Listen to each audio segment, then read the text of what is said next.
Today we're gonna hide all of these cables so that they are just completely not visible.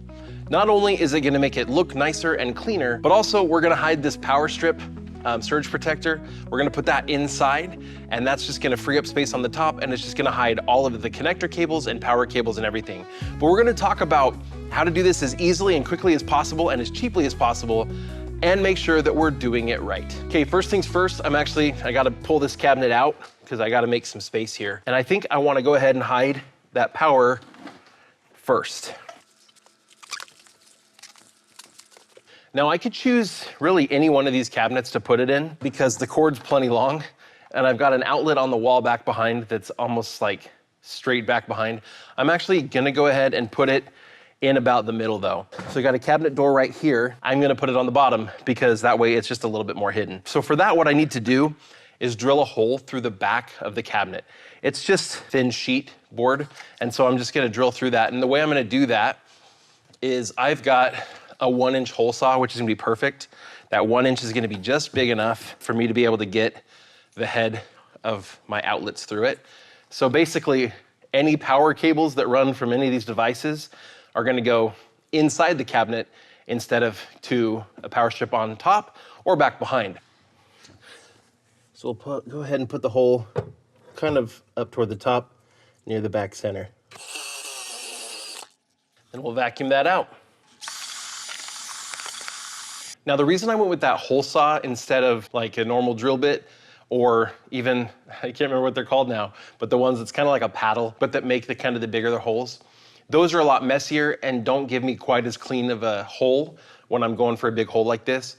I get a nice, clean looking hole with a good hole saw and a lot less sawdust, so that's why I went with that. We're gonna go ahead now and we're gonna run that through, so that way we have a spot for all of our power cables and we'll have the power reconnected. Do this from the back because then the hole on the front still looks the same and is just as clean.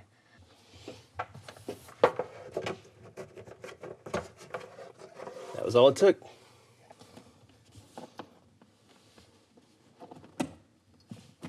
And then that cord will just kind of sit underneath the cabinet once I push it back. All right, next, let's look at actually hiding these inside the wall. Now, I remember I used to see systems where you'd have kind of a plate here and a plate down below, and then a piece of conduit in between. And I know that those kind of boxes still exist, but they're not as common for this type of sort of after the work is done, right? At my office, when I had that built out, we put boxes in the wall, we ran power to that box, and then we ran a piece of conduit in between that could be used for data cables, you know, internet cable, HDMI cables, that kind of stuff, USB. But you don't see that as much for home use. In fact, a lot of times what you see now is essentially, well, what I've got here, which is either some kind of either open box or a brush box like this. So it's just a plate here on the front, so a brush plate more like, so that you can run your cables through it. But really, it's just a plate. So if you take that off, all you've got is a hole in the wall and then this plate that just kind of fills in, right? And then your cables can run down here. So what we're gonna do now is actually just, normally you would cut a hole in the wall right there, and then you run your cables in between them and then put these plates over the top. Pretty straightforward. For cutting that kind of hole in the wall, I highly recommend one of these little drywall saws. You just pick it up at Lowe's or Home Depot. It's cool, it's got a sharp point, so you can just literally set it on the spot on the wall where you want to start your cut and just whack it or tap it with a hammer or whatever, and it's gonna punch a hole right through the wall. And then that sawing, it's gonna make it easy to just saw, and make your nice little rectangular cut exactly the size and shape you want it. Way easier than trying to use a utility knife or something and cut all the way through. Also probably gonna be a lot more precise and almost as quick as using like a Sawzall or something. So with the holes already there in my case, we can go ahead and just run the cables. But running the cables is also a pain because, especially in my case, this is an exterior wall. And that being the case, there is insulation in that wall. So if I just try to drop HDMI cables down that, it's not gonna work. Or in this case, on this side, a power cable, it's not gonna work. It's just gonna get caught. So we need something that we can fish through there that's actually more rigid, that it's gonna allow us to pull that through. So for that, we're gonna use one of these it's a steel, they call it a fish tape. We're gonna fish it through. It's a steel fish tape. So we can just feed this up through from the bottom, and then you can attach, I just usually use some electrical tape the end of that power cable, and then I pull it back through, and that's gonna work. So let's go ahead and see how that's done.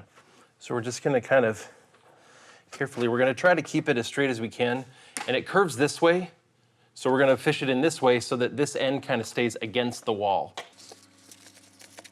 So when I kind of run out of line, when I'm trying to pull and it doesn't want to go anymore, I can just rotate this whole thing. I'm just holding the handle steady, and that's gonna give me a little bit more. I can already see movement up there in the insulation, so I'm probably about there. Yep, I overshot it just a little bit. Yep, there's the end, I can feel it. See, easy. So now I can take the TV power cord, I'll tape it to that, and we'll pull it through. When I tape it, I'll wrap it here to hold it tight, but then I also kind of like to wrap this part wherever it's gonna wanna catch on stuff. I don't need a ton, I'm not pulling it very far, and I'm not pulling it through anything that crazy, just a little bit of insulation. So as long as I guide that into the hole pretty well, should go through just fine. That's the wrong power cord. Is it the same though? It might be the same cord. Yeah, it's the same kind of cord. Pull this a little closer. Now I'll just run it out through the brush. Put that back on. Unplug it from the TV. I'll run it out through the brush. Plate back on the wall.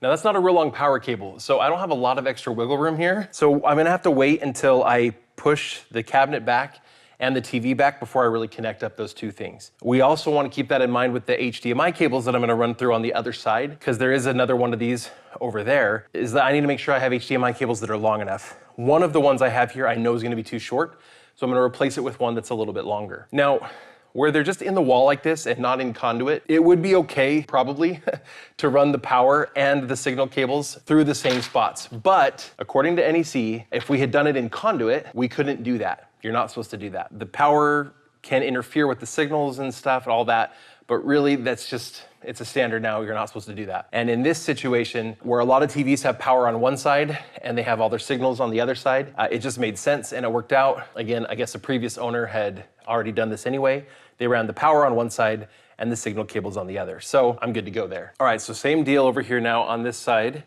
with the signal cables. So now I'll attach the 3 HDMI cables. I'm gonna see if I can do all 3. That might be overzealous, but that way I only have to fish it once. I'll try to tape them in such a way that they kind of stay. Okay, now there's something they didn't do when they installed these that they should have. And that is, I mentioned it's kind of like it's just a plate, but it's not really just a plate. It's actually 2 pieces, and the plate comes off just like any other electrical plate. And underneath, you have the brush piece, but that brush piece actually can be screwed into either an electrical box, or in this case, I mean, you've got these little, the tabs here with the little screws, holes on them. You could just put normal wall anchors in here. They just screwed it straight into the drywall, but you could just put normal drywall anchors right there, and that way this would hold firm against the wall, and then the plate would go over the top. So that's the right way to go about installing these, or putting them into an electrical box. But if you did a box, we wouldn't really be able to do what we're doing right now. It would be a lot harder to do it, and it's unnecessary, especially for these signal cables. And there we go. Now we've got no cords, no power cords, no signal cords. Everything's running down underneath and behind the wall, and I don't even have the little power strip thing there on the top. All of the power is completely hidden from view. If I were to do this project again, one thing that I would do differently, and it's just a little bit more involved, and so beyond the scope of what I wanted to cover in this video, I'd actually just run another outlet from the power down below. I'd run it straight up and have an outlet box just on the wall behind the TV. A lot of homes now, they kind of figure where you're gonna put your TV because it just makes a lot of sense. And so a lot of the time, you're seeing that just on the wall up high, but not always. But other than that, I'm happy with the way that it turned out. So I'm gonna leave it as it is for now. And only change it if I ever need to. That's it for today's project. Thanks for joining me today. If you want to see other really practical things that you can do yourself in your home or even in a house that you're renting, you're going to want to check out the other videos here on this channel.